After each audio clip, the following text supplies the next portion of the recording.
16. Slowly, painfully, consciousness returned to Ptolemy Caesar.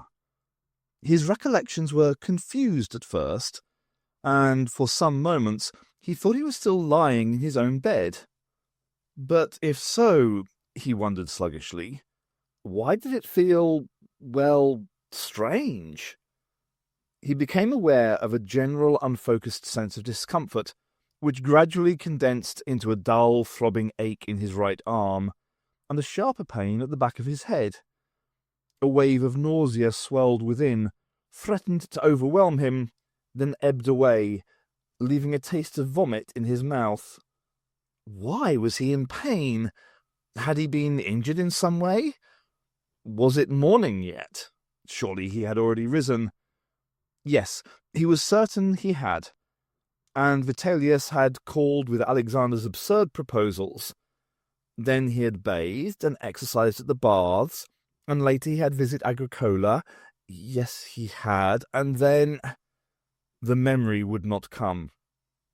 While he was searching for it, he realized that his eyes were closed. Perhaps if he opened them, he might see something that would help him remember. A pale, blurred void slowly resolved itself into a softly lit white ceiling and a section of curiously decorated wall. "Hi there! Nice to have you back with us again. How are you feeling?" The voice was female, and not unpleasantly pitched, though there was a trace of an accent he could not quite place. Despite the strange phrasing and lightness of her words, however, the speaker sounded genuinely concerned for his well-being. The possibility that it belonged to some slave of his own house occurred to him. Yes, maybe he had been ill, and she had been directed to tend to him. Some sudden fever, perhaps, that had muddled his mind. But if so, she had better learn to behave in a less familiar manner and show proper respect. He started to turn his head towards her, wincing as hot needles of pain stabbed into his stiff neck. "I really wouldn't do that until we've straightened out a few things first," the voice warned him. Nobody spoke to him like that. With an effort, he levered himself upright on his good arm and twisted about to face her. A woman with a lovely face, but the feathers and wings of a bird, sat in a chair next to him. Ptolemy recoiled from her in shock, tried to find his feet, and rolled awkwardly off the far side of the contoured couch on which he had been lying. "Stay away from me," he commanded, scrabbling dizzily across a strangely textured floor to the wall, looking wildly about the unfamiliar room. "Where is this place, foul harpy?" Where was his knife? Had he no weapon? He felt sick and wished his head would clear. "Why have you been sent to persecute me?" The harpy stood up, looking rather less demonic than he had first thought.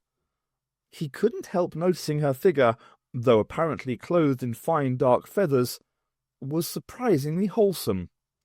Otherwise, she was simply wearing what were, perhaps, strangely cut undergarments. Her face creased into an annoyed frown. "I did try to warn you," she said, "but you wouldn't listen. I just hope you haven't spoiled any of my first aid." She stepped towards him, and he looked around frantically for a weapon. "All right," she said reassuringly. "I know I must look a little odd, and you're probably confused right now. You took quite a knock on the head, but I don't think there's any concussion. I only want to help. Really. I did save your life, remember, in the temple." And suddenly, memory returned to Ptolemy like a dash of cold water. "The assassins, where are—" "It's okay. You'd finished off one, and I—" She looked troubled. "Well, I guess I discouraged the other one." She made herself smile again, brightly. It was a nice smile, Ptolemy had to admit.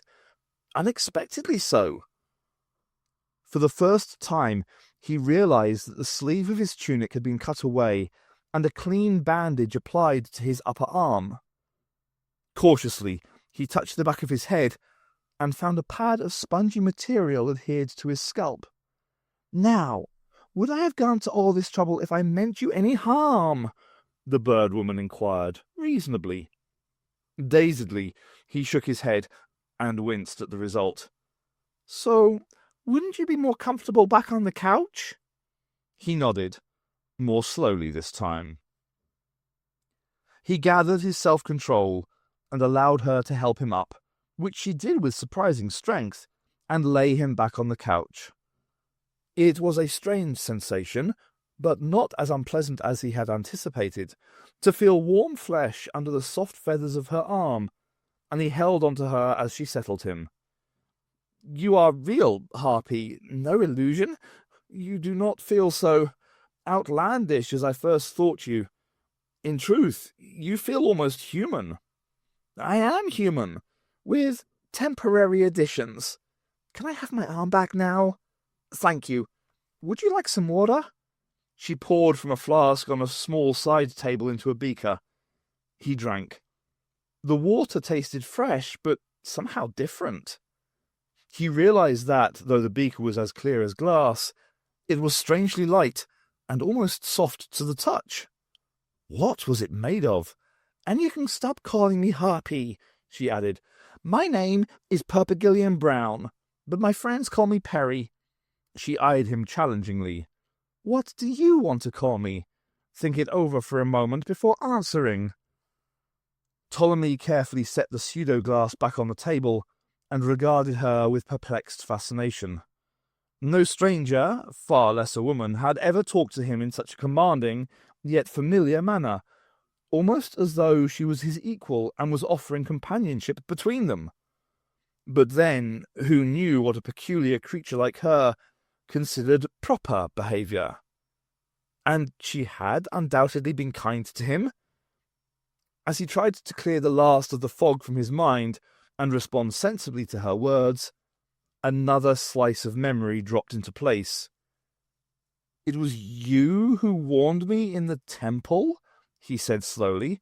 That's right, she grinned. I guess I just don't like seeing people stabbed in the back. Her face fell and she looked rather embarrassed. Sorry, that must remind you of what happened to your father. Her unexpected sensitivity did her credit, and he was surprised to find himself wanting to reassure her. Do not concern yourself. I was only 3 when he died. I hardly recall him for myself.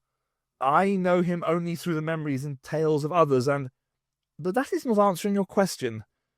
He smiled slightly, looked her squarely in the face, and said with dignity and sincerity, You seem to have done me no small service, strange lady, and I am in your debt.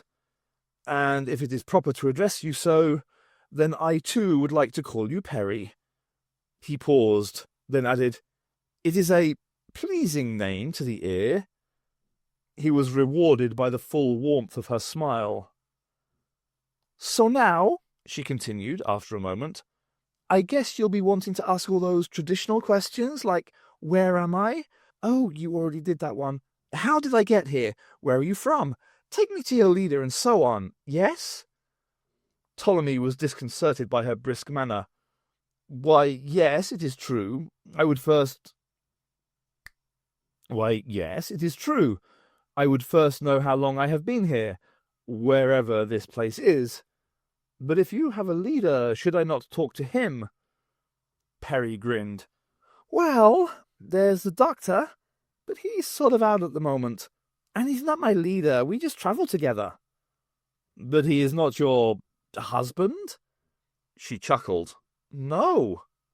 A relation then, brother, or... No, just a friend. You are of the same clan. He is your paterfamilias? We're not related in any way, believe me. Oh, then you are his servant. No, I am not, Perry replied firmly. Don't sound so stuffy about it. See here, it's obviously hard for you to understand this. But where I come from, it's quite okay for a man and woman to travel together just as friends. Companions. Nothing else, right? As you say, it is hard to accept. Where is this place you come from?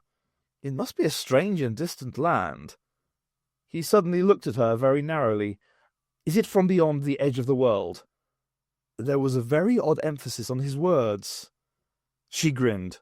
"Not exactly beyond any edge, but it is a long way away. It's called America, and no, you won't have heard of it, but some people do say it's a strange place." "And are all the people there like you?" Perry looked down at herself. "This? Oh no, this is only temporary. It just happened today.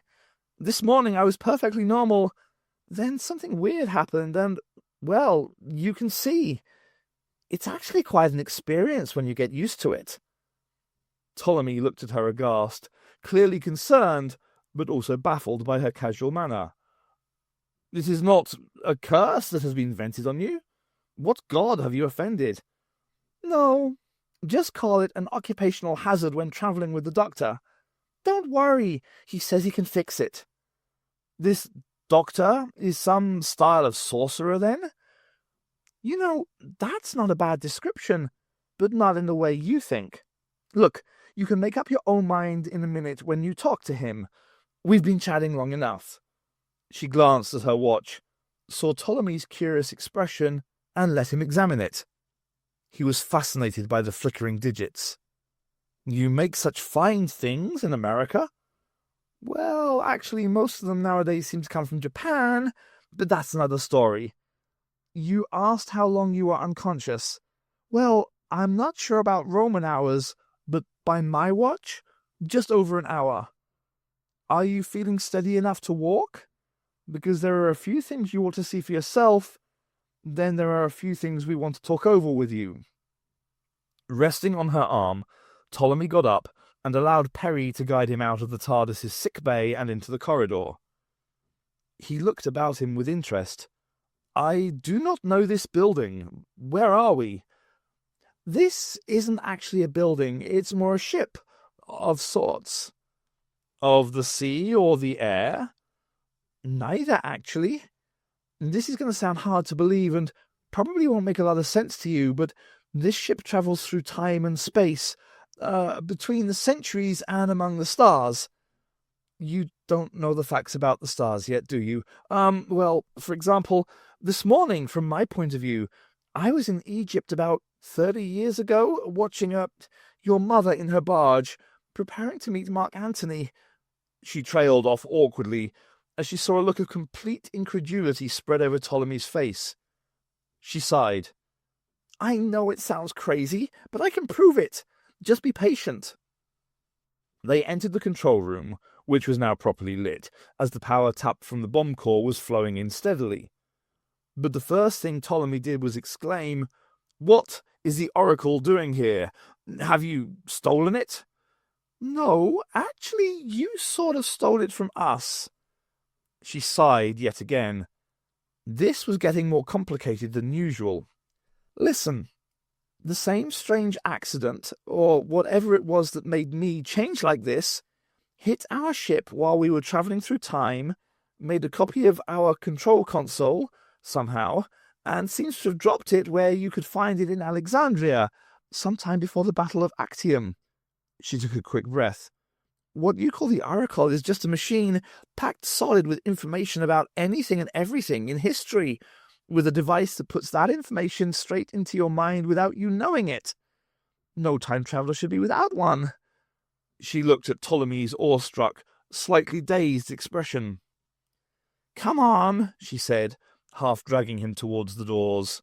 "This is the clincher." Outside, Ptolemy stared around him in amazement. "But this is the antechamber to my mother's tomb." "I know. Sorry we didn't ask permission, but it was an emergency landing. We just materialized out of thin air, you know, and here we were. We've tried to keep the mess down to the minimum. Anyway, this," she tapped the side of the police box, "is our ship.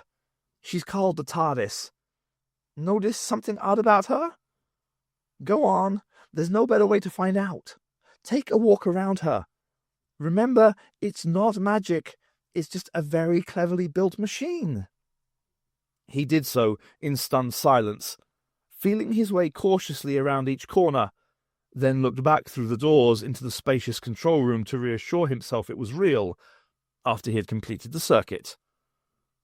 I hope I haven't given him future shock, thought Perry. But it's...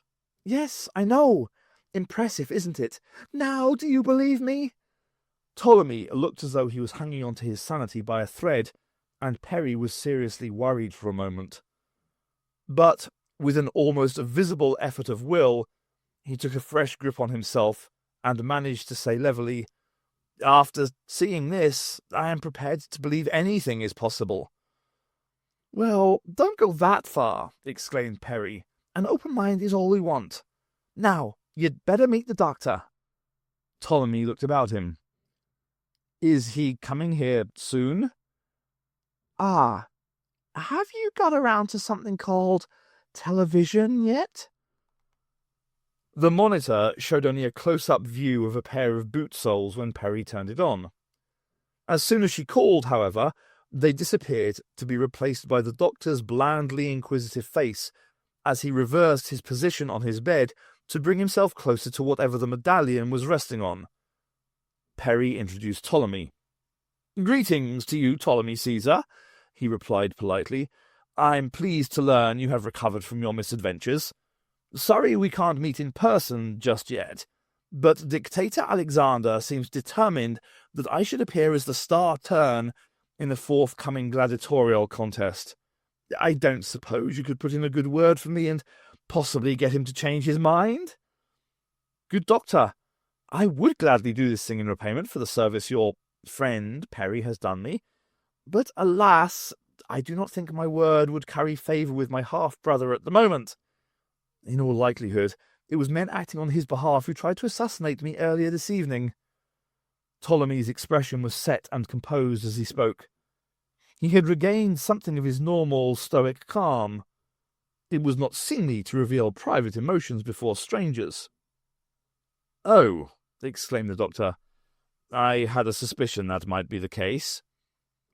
Perry was more expressive, placing a gentle hand on his shoulder. "I'm so sorry. That's a terrible thing to happen." Ptolemy acknowledged her sympathy with a grave nod. "But it is the way of things," he said simply. "The possibility of such an attempt has been growing over these last months, and I have no doubt that today's events set the final seal on the process." "But your own brother, almost? I mean, why?" Ptolemy looked at her curiously. "I do not know, Perry, from far off America, what you understand of the way things are here, but this is part of how it has always been. There are imperatives that drive our lives which sometimes override ties of blood. There are things that must be done for purposes, both noble and base, which demand such sacrifices." The slightest flicker of distress crossed his features.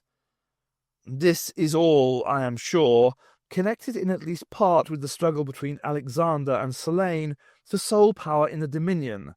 Their plots and schemes will destroy us all, while the greatest danger lies beyond our frontiers. Yet they do not acknowledge it." For a moment passion showed in his words. "Ah, yes," said the doctor. "I was hoping we'd come to that." "Just a minute, Doctor," Perry interrupted. She looked at Ptolemy with concern. "What are you going to do now your life is in danger? I mean, won't Alexander try again?" "Yes, he probably will, at the right moment, and if blame can be turned away from him. Yet his assassin's failure and my disappearance must surely puzzle him when he hears of it. I must consider my next actions with care." "You are welcome to stay in the TARDIS for as long as you need," the doctor offered, adding wryly, "as long as we may in turn stay inside your mother's tomb." "Thank you, Doctor, for your hospitality. In turn, I grant you leave to lodge in this place as you will. My mother has no further need of it." A dry, bitter laugh escaped Ptolemy. "Yes, there is some deep humour in the situation, is there not? A suitable place to contemplate death and the doings of one's family." Perry was looking uncomfortable. "I'm afraid it gets more complicated and nasty. I know this is going to come as a shock to you, but your mother's remains are still here, not in the coffin in the temple. I know because I looked. You can check upstairs, and you'll see the seal on the burial chamber hasn't been touched for years." "Am I right in thinking," the doctor added, "that you did not actually witness the removal of the coffin from these chambers yourself?" Ptolemy was looking confused. "No, that was a task of the priests of Serapis. The coffin itself remained sealed. There were other ceremonies later, but why should this deception be made?" "It's complicated to explain," continued Perry, "but there's a kind of balm hidden in the coffin, together with a timing mechanism. I don't know what you call it, but it's very powerful. It tears atoms apart." "Tonitrua et fulmina atomalis," Ptolemy said, in flat, deathly tones, the colour draining from his face. "Atomic thunderstorm," thought Perry. Good name. "Ultimus! Alexander dares to use it after all?" Ptolemy was staring at nothing, half talking to himself. "He planned this whether I agreed to his propositions or not. But to raise an entire city to be rid of your sister? Alexander, must you demonstrate your power at such cost?" He turned to the doctor and Perry again, unable to hide his bitterness this time. "I thought I had achieved a compromise over my mother's final resting place, but I was simply being used." "Listen, it's okay. The bomb won't go off now," Perry said quickly, "because we're draining its power away. In a day or so, it'll be a harmless lump of lead." The revelation seemed to do little to cheer him. "That is a small comfort. Thank you for that service. I am further in your debt. But what has been attempted once can be so again. The intent is still there, you see. Did I say, just moments ago, that there are sacrifices and imperatives that transcend considerations of kinship? Was I taking a perverse pride in lecturing strangers on our strength of will? How my words are cast back at me and turned upon themselves! For this is a step too far, beyond reason, and I may have to cross that same boundary, if I dare." On the monitor, the doctor frowned. Ptolemy's face was a frozen mask.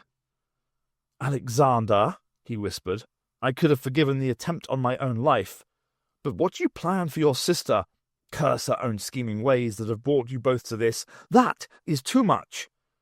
And at the cost of a fair city, your namesake, your birthplace."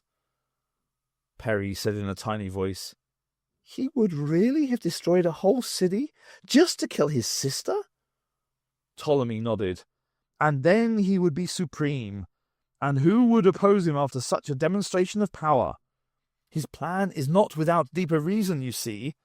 Alexandria is growing in influence, and it would still be a threat, whoever ruled there. But all those innocent lives! The people get what rulers they deserve, it is said, and rulers shape the people they command into their own image. Are there truly innocent people?" "Then," said the doctor, as though choosing his words with care, "if this reciprocity exists, it is best for all that the most worthy should rule, is it not? Tell me, Ptolemy Caesar, why have you allowed this situation to develop?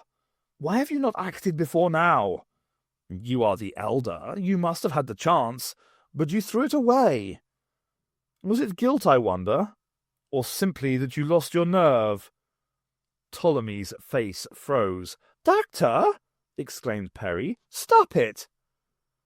"I had a most interesting conversation with a philosopher today," the doctor continued relentlessly, "and he is also worried about a threat from beyond the frontiers, the East in particular. I think our friend here knows about this from first-hand experience, but he has used it all these years as an excuse to ignore his responsibilities at home. And those domestic problems in their course are his excuse for convincing himself he can do nothing about the threat from outside. Themos has turned to a bottle for escape. Ptolemy Caesar has turned in upon himself. That is a cruel thing to say, Doctor." "But true, sadly true," Ptolemy whispered. He sank his head into his hands. There was a long silence. "It has taken the stranger to dare to say it." "You are correct, Doctor. I have done just that, though I tried to conceal it even from myself. I admit my failure openly before you." Perry looked on, embarrassed and amazed. She began to realize what honor and pride, or at least the display of such virtues, meant in this place and time. Propriety was all important, and when they were removed, she knew Ptolemy did not lack physical courage, but it was clearly possible to lack something deeper and altogether more subtle. "My honor is broken. I am not worthy of my father's name." "Be quiet!" The doctor's reprimand cut through the miserable words, causing Ptolemy's head to jerk up almost to attention. It was the voice of command, the voice of a far wiser and far older being. It made Perry shiver. "You are nothing of the sort," the doctor continued. "You have simply acted in a typical human fashion, and you had to admit it to yourself. But I will not have you wallowing in self-pity. Believe me, I know about humans. They're my favorite species. Now we've got this out of the way, we can begin to do something positive. What else is there left for me? Plenty! You have a responsibility which you cannot avoid. Call it destiny if you wish. You must face up to it. Don't worry about your honor. It's repairable, along with everything else. Consider, you must still have at least some sense of self-esteem to regret what you believe you have lost. This can be built upon. And don't feel that you've brought shame upon yourself by admitting your faults before us. We are strangers here, as you said, and do not judge you as would your peers." "But I know I have failed." The doctor beamed suddenly, and only a man with honor would care that he had. "But what if there truly is nothing to be done, and our situation is ultimately hopeless?" "I have faced a few hopeless situations in my time, and I am still here. But I can't help you until you tell me what you know. I believe it is all part of some larger puzzle that will explain much of what has been going on here." "He's right, you know," Perry confirmed. "The doctor may be the most thoroughly annoying and frustrating person." "What?" "That I know, but he's very good at solving the unsolvable. Trust him. And," she smiled gently, "for what it's worth, it's not what you reveal to others that matters. It's what's inside that counts. And believe me, I've had some practice with that concept today." She grinned ruefully. "Anyway, if the doctor thinks there is still a chance to put things right, then believe it." Ptolemy slowly sat up, and his chin set into a more resolute line. For the first time, Perry thought she could really believe whose son he was. There had been something missing, and now it was back. "Very well, Doctor. I will follow your advice, and try to absolve my honor. What is it you want to know?" The doctor beamed in satisfaction. "Tell us what happened when you travelled to the end of the world." "What do you mean you can't find him, Drusus?" Under Vitellius's ferocious glare, even the hard eyes of the assassin turned aside. His manner betrayed unaccustomed discomfort. "The watch are all over the temple now, so we can't get close, but we're sure he's not in there. We left a man at his house in case he gave the first two the slip, and he hasn't seen him either. Perhaps he's gone to a friend's place, Dad Agricola's maybe." "Well, look for him there, then." "We ain't got the men, have we? We're not diviners, you know." "No, you are inefficient, incompetent bunglers." "We lost a man. 2 men it'll be, when the courts get done with Prolix. And what clawed him up, eh? You didn't tell us there was some wild beast mixed up in this. Or did he have a bodyguard with some odd weapon?" "You knew all you needed to complete the job. Just go now, Drusus, and earn the balance of your fee." "There'll be extra compensation, you know. It's not as easy as you said it would be." Yes, just go. You'll be taken care of in full later." The assassin made his departure from Vitellius's private chambers as unobtrusively as he had arrived, leaving Vitellius deep in thought. Yes, he must not forget to arrange for Drusus and his associates to be taken care of. in such a manner as to ensure they would not be capable of implicating him afterwards. The men who carried out that task would of course be acting purely out of loyalty to him. It would leave no evidence as to who had initiated the attempt on Ptolemy, except those clues he intended should be found, of course. But now, all the careful planning had gone awry, and he was going to have to explain the failure to Alexander. Somehow. Curse the man! Where was Ptolemy hiding?